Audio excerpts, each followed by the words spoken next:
This is our 6th class, and in the previous class we have studied the types of contracts. Today we have to analyze what are the essentials of valid contracts. Listen. The essentials of valid contract as far as examination is concerned, very important. And what are the points that we have to be analyzed?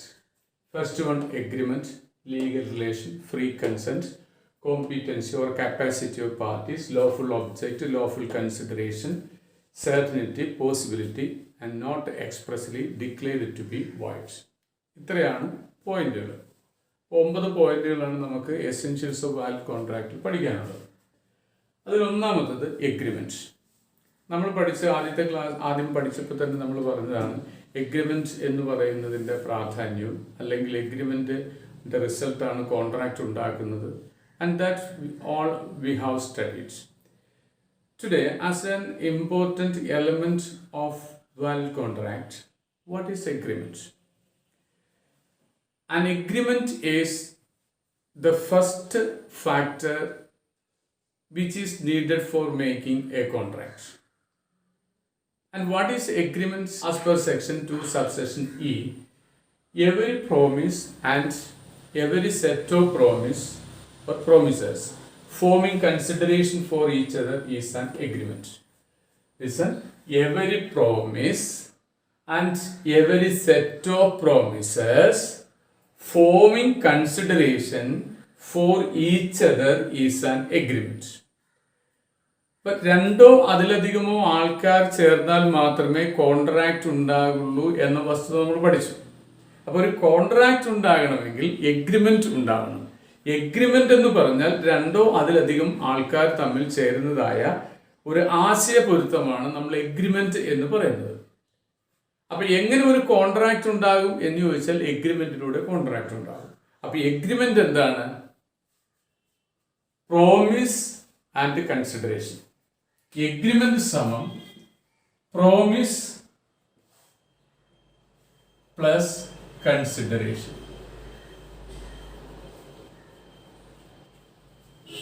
Every promise and every set of promises രണ്ടും ഒരേപോലെ കണക്കാക്കുക പ്രോമിസാണ്. Forming consideration, ഈ പ്രോമിസിന് consideration ഉണ്ടാകുമ്പോൾ ആ പ്രോമിസാണ് agreement ആയിട്ട് മാറുന്നത്. അപ്പോൾ agreement എന്ന് പറഞ്ഞാൽ ആദ്യമായി നമുക്ക് വീണ്ടും പറയണം അതൊരു പ്രോമിസാണ്. ഏതൊരു പ്രോമിസിനാണോ കൺസിഡറേഷൻ ഉണ്ടാകുന്നത് ആ പ്രോമിസാണ് എഗ്രിമെന്റ് ആയിട്ട് മാറുന്നത്.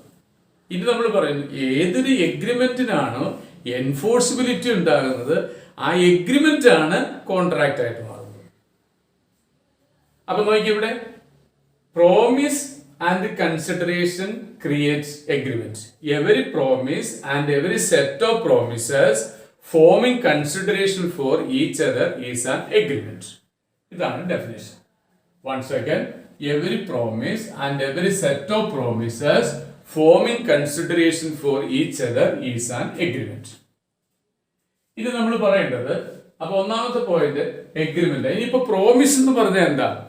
ഒരു ഓഫർ അഥവാ ഒരു പ്രപ്പോസലും അതിന് ആക്സെപ്റ്റൻസും ചേരുമ്പോൾ അതൊരു പ്രോമിസ് ആകുമെന്ന് നമ്മൾ പഠിക്കണം. അത് നമുക്ക് വീണ്ടും പഠിക്കാം, വിശദമായിട്ട് പഠിക്കാം.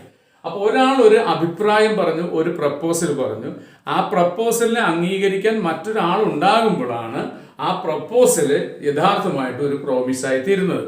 ആ പ്രോമിസിനോടൊപ്പം കൺസിഡറേഷൻ ചേരുമ്പോൾ അത് എഗ്രിമെന്റ് ആകും. എഗ്രിമെന്റിനോടൊപ്പം എൻഫോഴ്സിബിളി ചേർന്നാൽ അത് കോൺട്രാക്റ്റ് ആകും. ഇതാണ് ആ പട്ടിക. അപ്പൊ ഒന്നാമത് നമ്മൾ എഴുതുന്നത് എഗ്രിമെന്റ് എന്നാണ്. All contracts are the result of mutual agreement between parties എന്ന് ആദ്യം ഒരു സെന്റൻസ് പറയണം. ഒന്നുകൂടി പറയാം.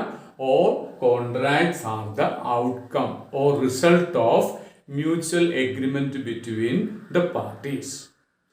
ഇനി നമ്മൾ പറയണം what is agreement. As per section 2 subsection E, every promise and or every set of promise. ആ or every set of promise or ഒന്നുകൂടി ചേർത്താൽ കുഴപ്പമൊന്നുമില്ല. every promise and every set of promises forming consideration for each other is an agreement. So agreement is equal to promise plus consideration. ഇത്രയും പറയുമ്പോൾ ആ ഒന്നാമത്തെ point തീരും.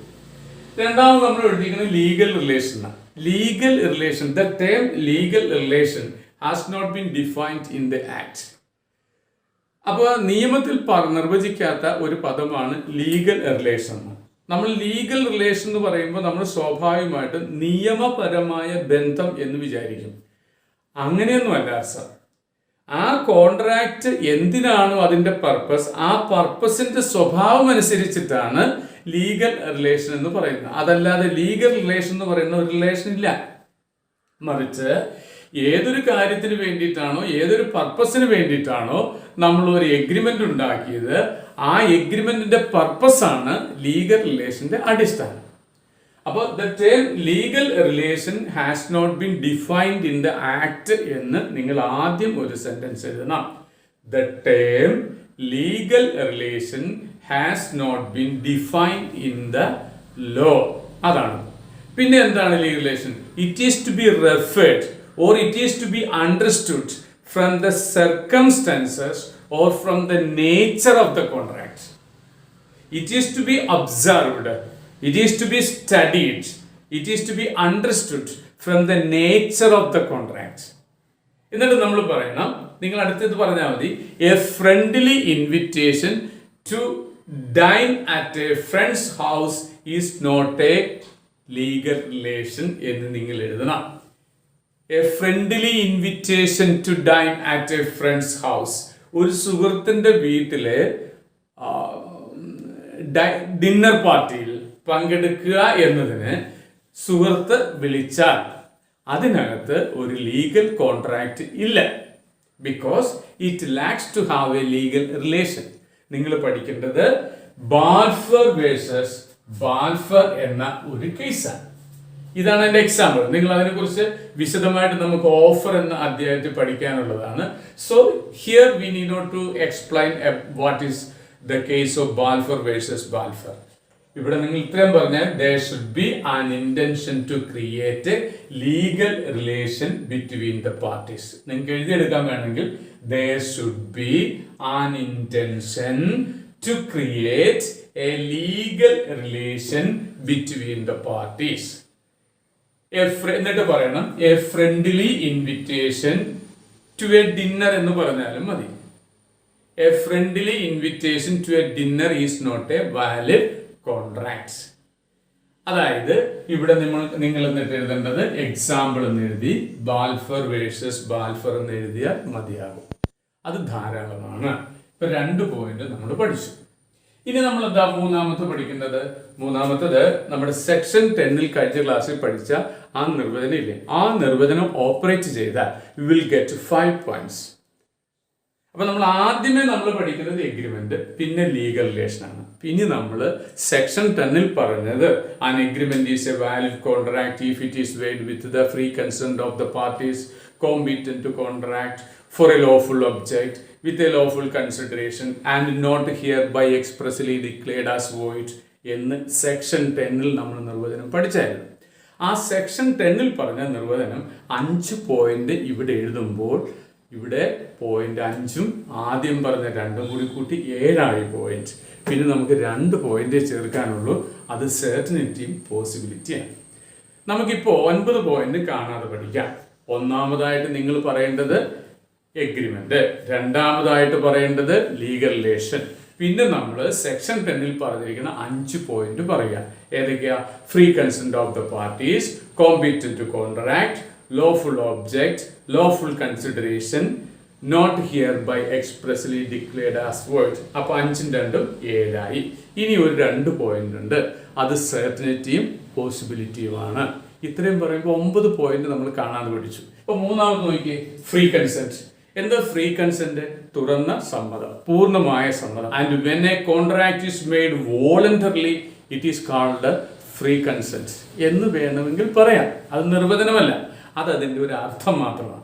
അപ്പൊ എന്താ പറയുക, എൻ്റെ സ്വന്തം ഇഷ്ടപ്രകാരം ഞാനൊരു കോൺട്രാക്റ്റിൽ ഏർപ്പെടുമ്പോഴാണ് അത് യഥാർത്ഥമായും നിയമസാധുതയുള്ള കോൺട്രാക്റ്റ് ആകുന്നത്.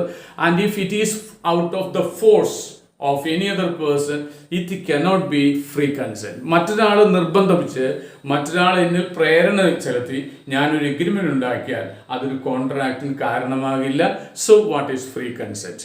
The next essential element of a valid contract is that the parties or in between the parties there should be free consent.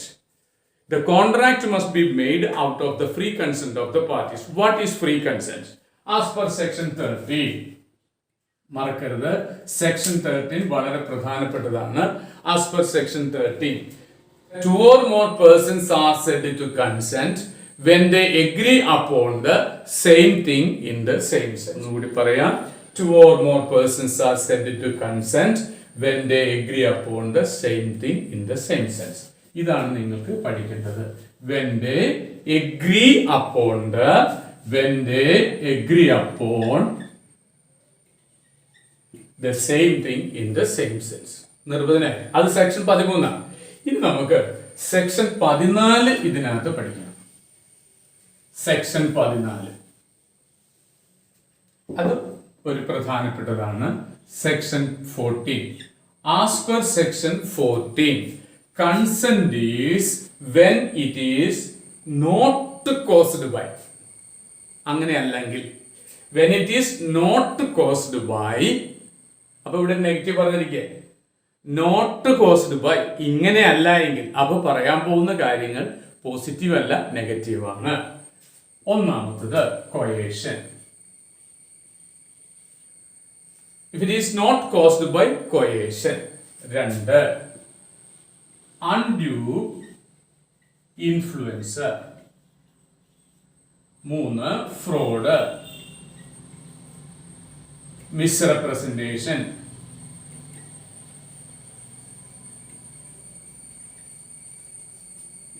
Or mistake. അപ്പൊ എന്താ പറഞ്ഞത്? കൺസെന്റ് ഫ്രീ കൺസെന്റിനെ കുറിച്ച് നമ്മൾ പഠിക്കേണ്ടത് ഇതാണ്. ഇത് 2 പോയിന്റ് നമ്മൾ ആദ്യമേ കൺസെന്റ് പറഞ്ഞു. ഇപ്പൊ ഫ്രീ കൺസെന്റ് എന്താണെന്ന് പറഞ്ഞു. ആദ്യം പറഞ്ഞ കൺസെന്റ് ആണ്. സമ്മതം എന്ന് പറഞ്ഞാൽ പലതരത്തിലുണ്ടാവും. ഒരാൾ ഭീഷണിപ്പെടുത്തിയിട്ട് അല്ലെങ്കിൽ ഏതെങ്കിലും തരത്തിൽ ഭീഷണി കൊണ്ടോ സമ്മർദ്ദം കൊണ്ടോ ഒരാൾ മനസ്സിലായി സമ്മതിച്ചെന്ന് വരും. ആ സമ്മതം നിയമസാധുത ഉണ്ടാവണമെന്നില്ല. ആ സമ്മതത്തിന് നിയമസാധുത ഉണ്ടാവണമെങ്കിൽ താഴെ പറയുന്ന തരത്തിലായിരിക്കരുത്. എങ്ങനെ? coercion, it cannot be out of the force or coercion. Coercion means ഭീഷണി, threatens. An agreement made out of coercion is not valid. An agreement which is made out of undue influence is not valid. And a contract or an agreement made by fraudulent activity is not valid. And if it is out of misrepresentation, it is not valid. And mistake. ഈ പറയുന്ന 5 തരത്തിലാണെങ്കിൽ ആ consent free അല്ല. അപ്പൊ when consent is free, a consent is said to free if it is not caused by coercion, undue influence, fraud, misrepresentation or mistake. ഇതിലെ നിങ്ങൾ നിർവചനം മനസ്സിലായെന്ന് കരുതുന്നു. ഈ 5 പോയിന്റാണ് പഠിക്കേണ്ടത്. Consent is said to free if it is not caused by 5 point: coercion, undue influence, fraud, misrepresentation or mistake. ഇതിൽ ആദ്യത്തെ 4 ഘടകങ്ങൾക്ക് പ്രത്യേകതയുണ്ട്. ഇതെല്ലാം തന്നെ കോൺട്രാക്ട് വേണ്ടെന്ന് വയ്ക്കാൻ, പൂർണ്ണമായും ഒഴിവാക്കുവാൻ അഗ്രീവ്ഡ് പാർട്ടിക്ക് അവകാശമുണ്ട്. എന്നാൽ മിസ്റ്റേക്ക് എന്ന് പറയുന്നതിനകത്ത് അഗ്രീവ്ഡ് പാർട്ടിക്ക് വേണമെങ്കിൽ അത് തുടരാം, അല്ലെങ്കിൽ അത് ഉപേക്ഷിക്കാം. പക്ഷെ ഇവിടെ കിട്ടുന്ന പോലെ നിയമപരമായ പ്രയോറിറ്റികൾ ഇവിടെ ഉണ്ടാവില്ല. ഞാൻ പറഞ്ഞു വന്നത്, ഇവിടെ അഗ്രീവ്ഡ് പാർട്ടിക്ക് ഡിഫോൾട്ടിംഗ് പാർട്ടിക്കെതിരെ കേസ് കൊടുക്കാം, നഷ്ടപരിഹാരത്തിന് കേസ് കൊടുക്കാം. ഇവിടെ അത് പറ്റില്ല. ഇത് പരസ്പര ധാരണ പെശക. ഇതിനുമൊക്കെ നിയമപരമായ ഘടകങ്ങൾ വേറെയുണ്ട്. അതും നമുക്ക് വിശദമായിട്ട് പഠിക്കണം. മിസ്റ്റേക്ക് എന്നുള്ളതിനകത്ത് പഠിക്കാനുണ്ട്. ഇപ്പൊ നമ്മൾ ഇത്രയും കാര്യമാണ് നമ്മൾ പഠിച്ചത്. 3 പോയിന്റാണ് നമ്മൾ പഠിച്ചു കഴിഞ്ഞത്. അപ്പൊ ഈ ഭാഗം കഴിഞ്ഞ് നമുക്ക് അടുത്ത ഭാഗത്തിലേക്ക് നമുക്ക് അടുത്ത ക്ലാസ്സിൽ തുടർന്ന് കേൾക്കാവുന്നതാണ്.